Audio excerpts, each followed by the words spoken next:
back into Pattrn. Transportation is one of the biggest contributors to our greenhouse gas emissions. So how much would a switch to an electric vehicle help our planet and also our health? Yeah, it's a question Canary Media is exploring. We have Maria Virginia Olano, an editorial and research associate, joining us now to kind of talk about the findings.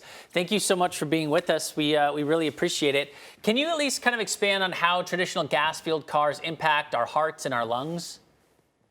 Yeah, absolutely. And thank you so much for having me. So transportation, specifically cars and trucks that run on internal combustion engines, create a huge amount of pollution. Part of that is greenhouse gases that are fueling the climate crises. But another part of that is particulate matter and things like nitrogen oxides and sulfur dioxide that also impact our health when we breathe them in. You may have heard of particulate pollution. Those are particles measured by their diameter. So we have PM10 and PM2.5, which is the most unhealthy to breathe because it can actually let itself into our lungs and bloodstream. And so this is a huge area of scientific research still. But, the long story short is it's very harmful to human health. Yeah, there's times I'm driving down the road and you try to have the windows open and you're like, oh, it's so gross, right? Now, how much of a distance does an EV make in compared to the gas-fueled cars?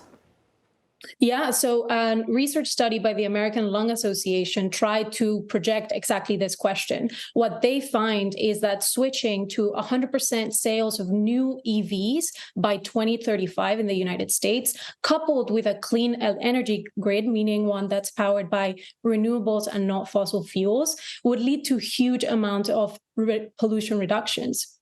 That would be by 2050, we would have nitrogen oxide, sulfur dioxide, and greenhouse gases reduced by more than 90% as compared to 2020 levels. Volatile organic compounds would be reduced by 78%, and PM2.5, which is that super unhealthy one we were just talking about, would be reduced by 61% by 2050. That's significant. Amazing. Yeah. Is there any comparables when it comes to the health benefits of switching to EVs and, let's say, school? I believe we did something on school attendance before, or maybe money maybe spent on healthcare or things like that? Absolutely. So this study also calculates those health benefits in terms of avoided deaths, which they found would be over 100,000 avoided deaths, and also avoided asthma attacks. But they also, interestingly, do put this in terms of avoided days off of work, meaning a lot of people would have to call out sick less if we reduce air pollution. The American Lung Association found people of color 64% more likely than white Americans to live in areas of significant pollution. Are people of color seeing equal benefits to the rise of EVs?